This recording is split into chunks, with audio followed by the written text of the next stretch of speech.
皆さんこんにちは, ici Yuta et bienvenue dans ma première vidéo.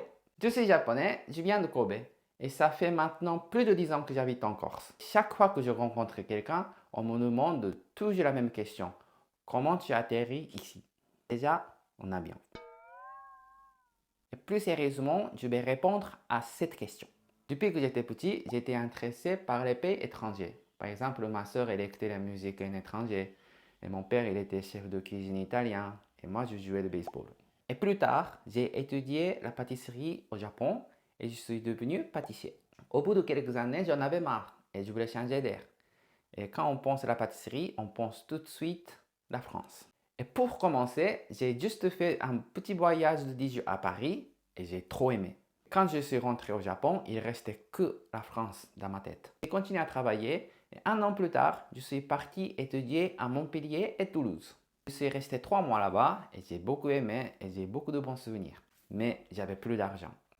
Donc, je suis rentré au Japon, j'ai travaillé pendant 3 mois non-stop, j'ai gagné 10 000 euros et je suis reparti en France.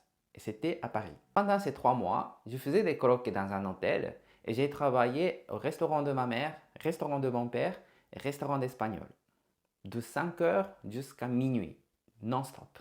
C'est comme ça que j'ai eu 10 000 euros. Arrivé à Paris, j'ai trouvé un travail de pâtissier, mais j'ai pas du tout aimé. Donc j'ai complètement arrêté la pâtisserie. Au même moment, il y a une amie qui m'a proposé un travail de sushiman en Corse. Corse? J'ai jamais entendu dans ma vie. J'étais en train de réfléchir et je me promenais à Paris et j'ai trouvé une librairie. Je suis entré dedans, j'ai trouvé un livre de Corse. Et dedans, il y avait les images de l'arbouze, fromage, charcuterie, la plage. Et j'ai beaucoup aimé.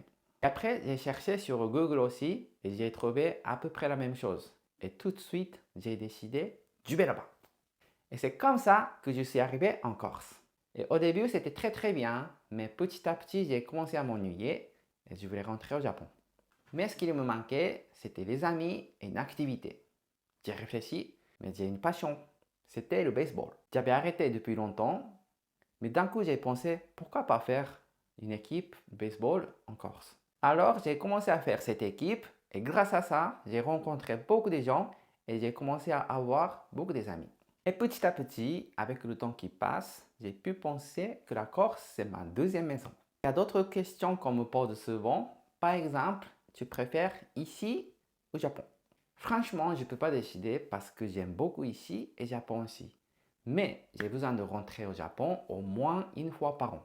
Et quand même, j'ai besoin de voir ma famille et ça me manque chez moi. Et on me demande aussi qu'est-ce qui me manque du Japon? Ben, souvent, c'est nourriture.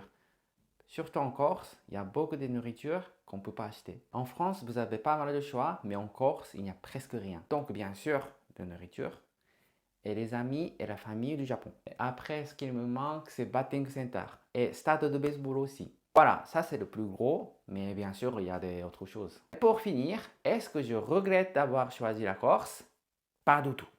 Même si je m'ennuyais au début, finalement, je me rappelle bien que même au Japon, je m'ennuyais. Alors, le moment que je m'ennuie, j'essaie de bouger. Par exemple, l'année dernière, j'ai commencé à faire TikTok.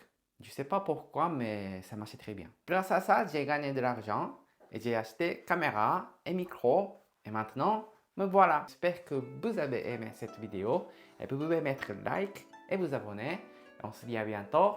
Matane!